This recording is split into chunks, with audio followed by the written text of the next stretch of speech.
여러분 안녕하십니까? 사이언스 투데이입니다. 챗 GPT 이용자가 5억 명을 넘어서면서 생성형 AI 시대가 본격적으로 열렸습니다. 최근에는 실제 사진을 일본 애니메이션 제작사 지브리 화풍으로 변환하는 게 큰 인기를 끌고 있는데요. 불안한 시대를 살아가는 많은 이들에게 이 따뜻한 화풍은 잠시나마 위로를 건네는 듯하지만 여전히 윤리적인 문제, 또 저작권 침해 문제는 해결해야 할 부분인 것 같습니다. 오늘의 주요 뉴스 만나보시죠.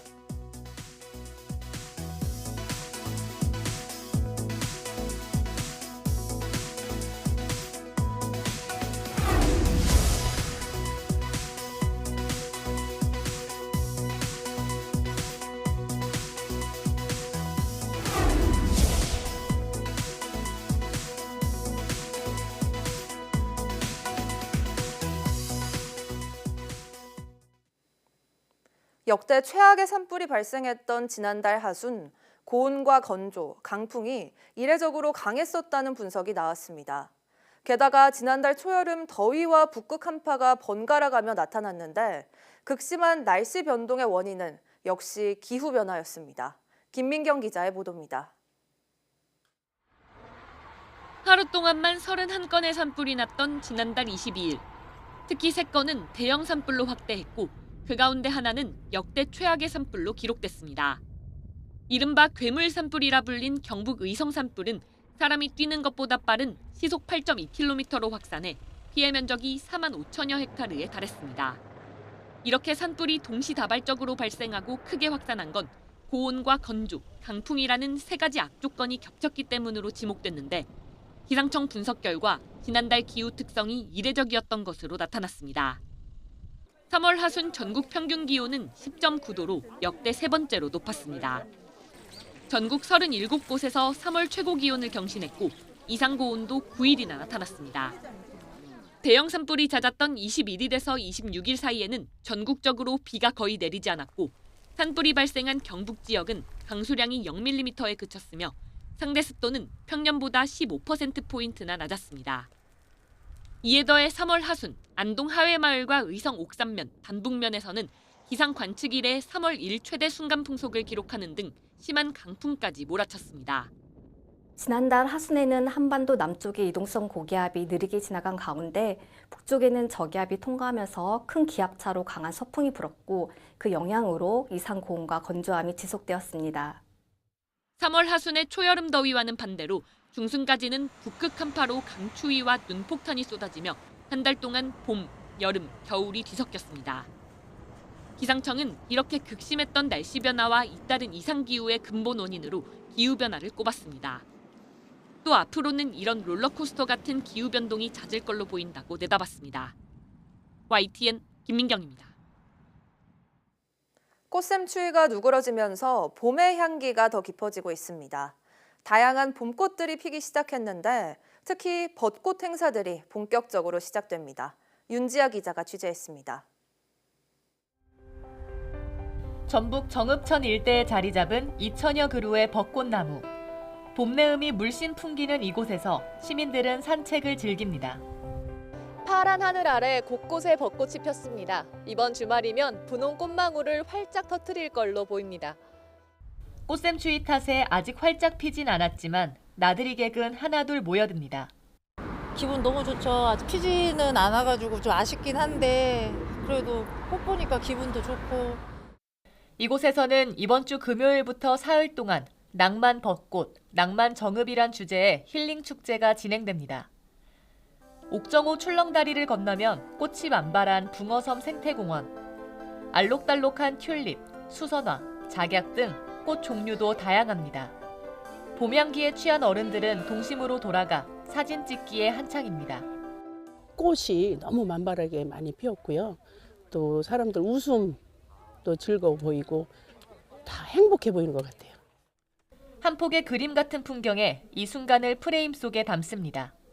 꽃들도 이쁜 꽃들도 너무 많고 향도 너무 진하게 참 예쁜 꽃들을 너무 많이 심어놓은 것 같아요. 임실 방문의 해에 열리는 옥정호 벚꽃축제. 역시 꽃샘 추위에 벚꽃 개화는 상당히 늦어지고 있지만 이번 주말 동안 행사는 진행됩니다. 한 20여 종의 꽃들을 저희들이 식재를 했고요. 기온 때문에 많이 늦어지긴 했지만 오시는 분들을 맞이하기 위해서 저희가 최선을 다해서 준비를 하고 있습니다. 꽃샘추위 뒤에 찾아올 늦은 봄꽃의 향연. 겨우내 움츠렸던 또 한동안 대형 산불의 악몽에 시달렸던 시민들에게 힐링과 여유의 시간을 허락할 것으로 기대됩니다. YTN 윤지아입니다. 지난달 28일 발생한 규모 7.7 강진으로 인해 미얀마를 남북으로 관통하는 사가잉 단층에서 400km 이상에 걸쳐 지각 변동이 일어난 것으로 분석됐다고 교도통신이 2일 보도했습니다. 일본 국토지리원은 지구 관측 위성 다이치 2호의 화상을 분석한 결과 이번 지진이 발생한 만달레이 인근에서 미얀마 수도 네피도 남쪽에 걸쳐 지각 변동이 확인됐다고 밝혔습니다. 일본 국토지리원은 또 400km 이상의 단층 파괴는 드물다며 내륙 지진으로서는 대규모였다고 할 수 있다고 설명했습니다. 미얀마는 인도판과 유라시아판, 순다판, 이보다 작은 버마판 등 최소 4개 지각판 사이에 끼어 있습니다. 특히 이번 지진이 발생한 만달레이 인근은 인도판과 순다판 또는 인도판과 버마판의 경계에 있는 사가잉 단층 위에 놓여 있습니다. 사가잉은 미얀마 국토를 남북으로 관통하며 길이가 1000km를 넘는 것으로 알려졌습니다. 이번 강진으로 가장 큰 피해를 입은 미얀마 만달레이는 우리나라 경주처럼 많은 문화유산이 있는 곳입니다. 그중에서도 쿠도도 파고다에 있는 석장경은 유네스코 세계기록 문화유산으로 등재돼 미얀마인들의 자부심으로 여겨지는데요.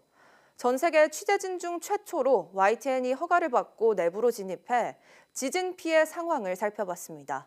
미얀마 현지에서 윤웅성 기자가 단독 보도합니다. 대리석에 새겨진 불경이 729개의 불탑에 하나씩 봉안된 세계에서 가장 큰 책으로 유명한 쿠도도 파고다입니다. 1871년 2,400명의 스님이 힘을 모아 만든 경전으로 미얀마 불교 역사에서 의미가 큽니다. 석장경은 불교의 가르침이 잘 새겨져 있다는 점을 인정받아 지난 2013년 유네스코의 세계기록문화유산으로 등재됐습니다. 쿠도도 파고다는 자국민뿐 아니라 여러 나라의 불자들의 발길이 이어지는 곳인데 이번 지진으로 출입문이 굳게 닫혀버렸습니다. 취재진은 여러 차례 관계자들을 설득한 끝에 내부를 살펴볼 수 있었습니다. 입구부터 기둥이 무너져 있었고 바닥도 곳곳이 울퉁불퉁한 상황이었습니다. 저희가 취재진 중에는 최초로 어렵게 이곳 쿠도도 파고다로 들어왔습니다. 안에 들어 살펴보니까 석장경을 지키는 문이 이렇게 뜯어져 있고 석장경을 둘러싼 탑들도 곳곳에 균열이 갔습니다. 이것뿐 아니라 대부분의 탑들에서 균열을 확인할 수 있었습니다.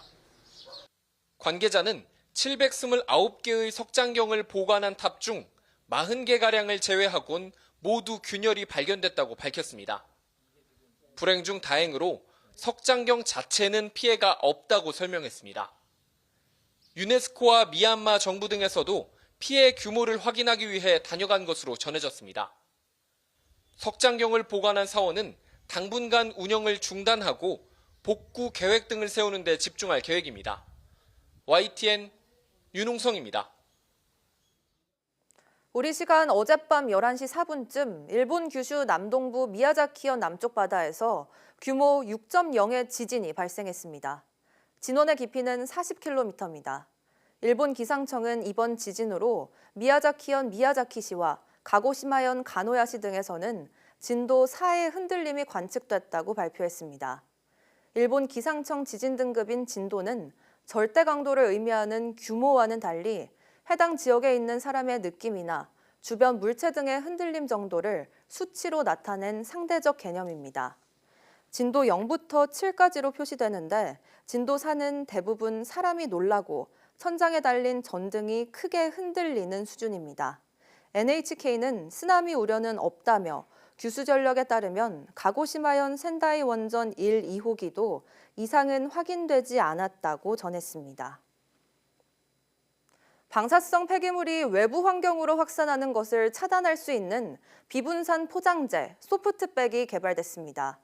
한국원자력연구원 연구진은 350kg 이상의 폐기물을 넣고 1.2m 높이에서 자유 낙하 후 내용물 유실이나 손상 여부를 평가하는 낙하 충격 시험 등을 통과한 소프트백을 개발했다고 밝혔습니다. 연구진은 소프트백의 강도와 내구성을 강화하기 위해 부식에 강하고 화학물질과 잘 반응하지 않는 폴리프로필렌 원단을 사용했다고 설명했습니다. 또 이번 기술은 입자성 방사성 폐기물을 바로 포장해 영구 처분할 수 있어 처리 소요 시간이 90% 이상 단축된다고 덧붙였습니다. 입자성 방사성 폐기물은 방사성 오염물질이 포함된 미세한 폐기물입니다.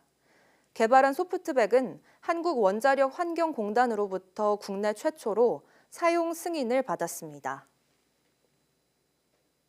국내 연구진이 복잡한 외부 장치 없이도 양자입자의 성질을 제어할 수 있음을 입증했습니다.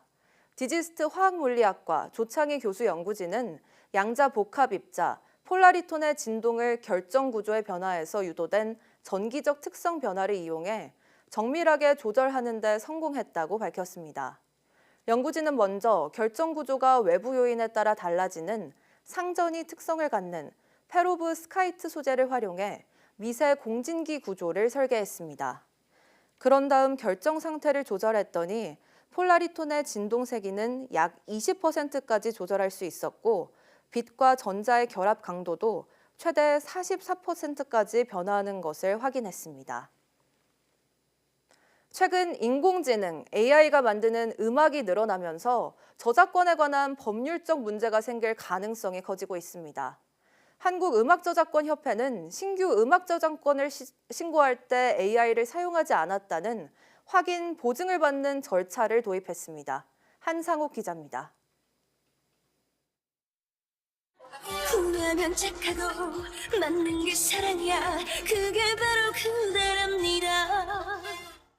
가수 홍진영이 2022년에 발표한 노래 사랑은 24시간을 포함한 세 곡이 인공지능 이봄이 만든 노래로 뒤늦게 밝혀지면서 작곡 부문의 저작권료 지급이 중단됐습니다. 저작권법상 저작물은 인간의 사상이나 감정을 표현하는 창작물로 정의돼 있어 저작권료 지급의 법적 근거가 없다는 게 한국음악저작권협회의 설명입니다. 이렇게 AI로 만든 음악이 늘어남에 따라 한국음악저작권협회가 신규 음악 저작권을 신고할 때 AI를 사용하지 않았다는 확인 보증을 받는 절차를 도입했습니다. 이제 AI가 점점 더 이렇게 기술력이 좀 발달하고 더 사람들이 많이 사용을 하게 되면서 이제 저희 쪽에서 이제 이런 거에 대해서 조금 더 이제 구체적인 이제 그 법령이나 기준 같은 게 만들어지기 전까지 신고자나 저작자의 확인 보증을 받아서 이제 등록을 하기 위해서 이런. 다만 AI를 일부 활용하더라도 인간의 창작적 기여가 포함된 경우에는 그 부분에 대해 저작물성이 인정될 수 있습니다. 하지만 AI의 특성상 현실적으로 창작자가 AI를 활용한 걸 숨긴다면 이를 추적, 적발하기는 쉽지 않습니다. 나중에 이게 인간이 만든 것이 아니라 AI가 만든 것이라고 밝혀지게 된다면 다 그 신탁 관련 무효가 된다든지 당연히 무효가 되는 것이고 그다음에 그 허위로 등록한 것에 대해서는 어떤 일정한 제재를 가할 수가 있는 그런 체제가 될 수밖에 없습니다. 당분간은. AI가 이미 영화와 음악 등 문화산업 전반에 영향을 끼치고 있는 만큼 제도적, 기술적 대책 마련이 시급하다는 지적입니다. YTN 한상욱입니다.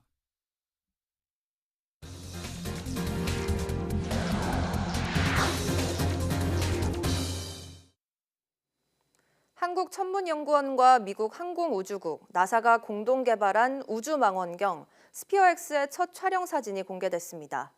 우주항공청은 지난달 28일에 촬영된 첫 번째 사진이라며 초점이 뚜렷하고 밝기도 안정적이어서 스피어X가 정상 작동한다는 것을 보여준다고 설명했습니다. 지난달 12일 발사된 스피어X는 지상에서 관측이 어려운 적외선을 볼 수 있는 우주망원경으로 하늘을 102가지 색으로 관측해 적외선 3차원 우주지도를 제작할 수 있습니다. 세계 최대 전자상거래 업체 아마존이 본격적인 위성 인터넷 사업을 위한 첫 발을 내딛습니다. 아마존은 미국 동부 시각으로 오는 9일 낮 12시 미국 플로리다주 케이프 커네버럴 우주정거장에서 인터넷 서비스를 위한 첫 위성을 발사할 예정이라고 밝혔습니다. 이는 2019년 향후 10년 안에 최대 3,236개의 위성을 쏘아 올려 위성 인터넷 사업을 한다는 프로젝트 카이퍼를 시작한 지 6년 만입니다. 아마존은 2023년 10월 2개의 시험 위성을 발사해 서비스의 첫 번째 테스트를 완료했고, 이어 지난해 첫 번째 운영 위성을 발사할 예정이었지만 지연됐습니다. 아마존은 카이퍼 구축을 위해 100억 달러, 우리 돈 약 14조 7천억 원 이상을 투자하며 플로리다에 1억 2천만 달러를 들여 발사 전 처리 시설을 착공했습니다. 이번 발사로 카이퍼는 일론 머스크의 우주기업 스페이스X의 위성 인터넷 사업인 스타링크와 본격적인 경쟁을 하게 됐습니다. 아마존은 내년 7월까지 전체 위성군의 절반인 1,618개의 위성을 발사한다는 계획입니다. 트럼프 미 대통령이 미국으로 수입하는 한국산 제품에 25%의 상호 관세를 부과한다고 발표했습니다. 모든 국가에 10%의 기본 관세를 부과하고 불공정 무역국에는 추가 관세를 매기겠다는 건데, 한국도 최악 국가에 포함돼 대응에 비상이 걸렸습니다. 워싱턴에서 홍상희 특파원입니다. My fellow Americans, this is Liberation Day.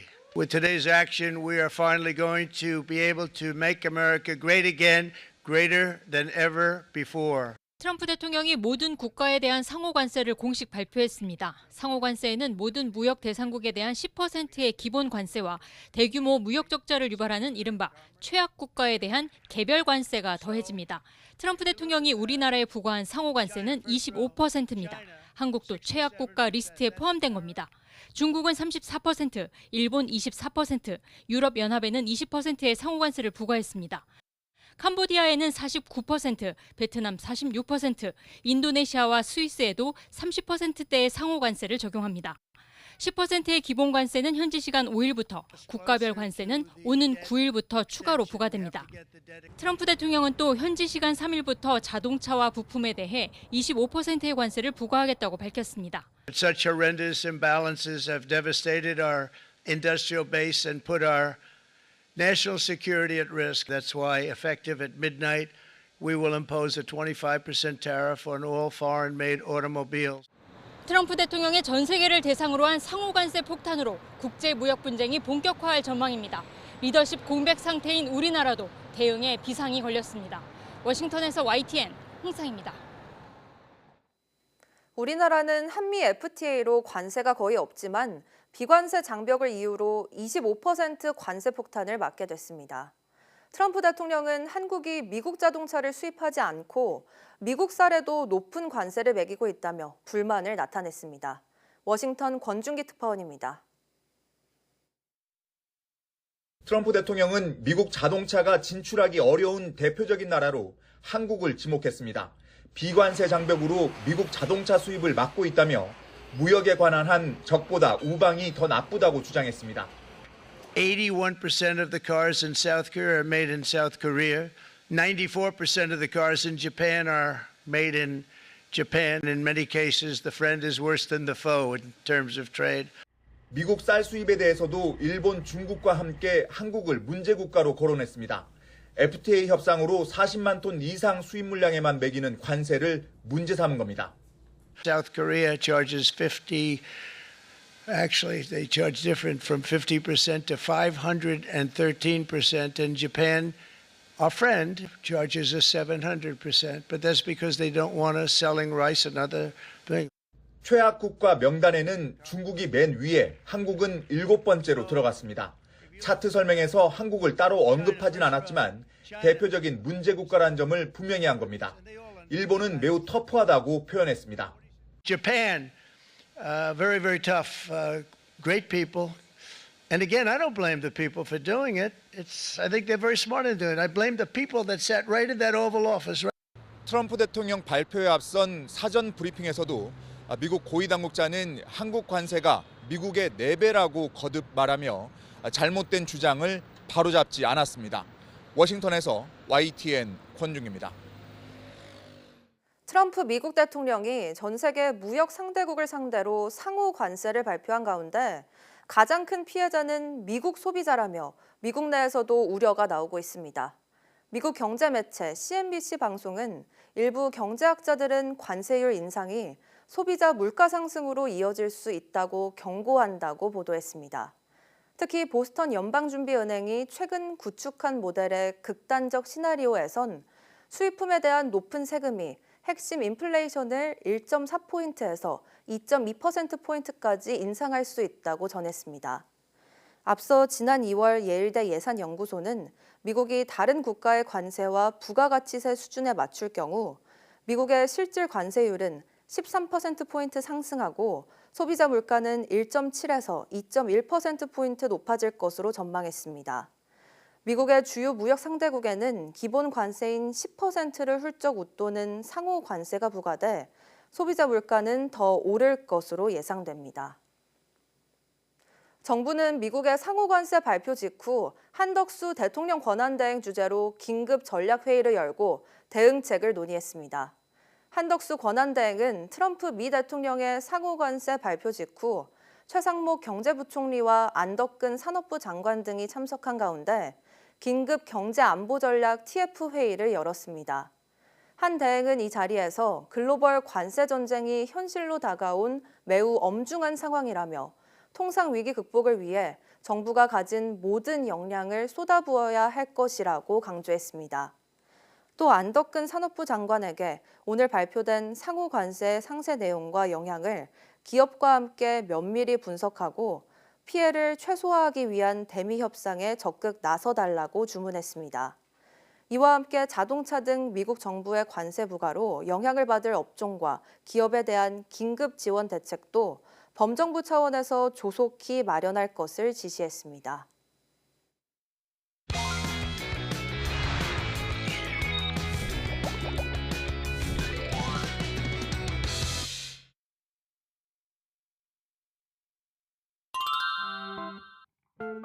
과학관 체험 다니다 보다가요. 엄마 아빠는 모르겠고요. 동생은 좋아해요. 과학이 있어야지 미래가 발달할 수 있어, 친구들아. 알았지? 그럼 과학 공부 잘해. 네. 이제 학생분들이라면은 참 저도 요즘 느끼는 게 지난 10년이랑 앞으로의 10년은 또 정말 다른 세상이 될 거라 지금 학생들이 뭘 해야 가장 좋을지는 저도 참 가늠하기가 어려운데 그래도 결국에 과학의 본질은 끝없이 이제 사고하는 능력이기 때문에 항상 뭔가를 바라보거나 어떤 새로운 개념을 공부하거나 할 때 그냥 그 내용 그대로 받아들이지 말고 최대한 자기 스스로 해석을 하면서 비판적으로 돌아보면서 혹은 뭐 다른 방법은 없을까 이런 고민들을 많이 해보면은 아주 훌륭한 연구자로 성장할 수 있을 거라고 믿습니다. 네, 사실 원래는 전자소자나 뭐 AI, 뭐 로봇이라고 생각을 했었는데 가만히 요즘에 이제 발전되는 속도를 보니까 이미 그거는 거의 우리가 따라잡거나 뭔가 연구하기에는 좀 이미 떠나버린 느낌이 많이 들더라고요. 그래서 저는 사실 굉장히 복잡하고 연구하기 어려운 생물학이 좀 굉장히 급부상할 거라 생각을 하고 있고요. 그 중에서도 질병 치료나 진단에 쓸 수 있는 어떤 이제 전달체 뭐 이런 연구들이 아주 유망해질 것 같습니다.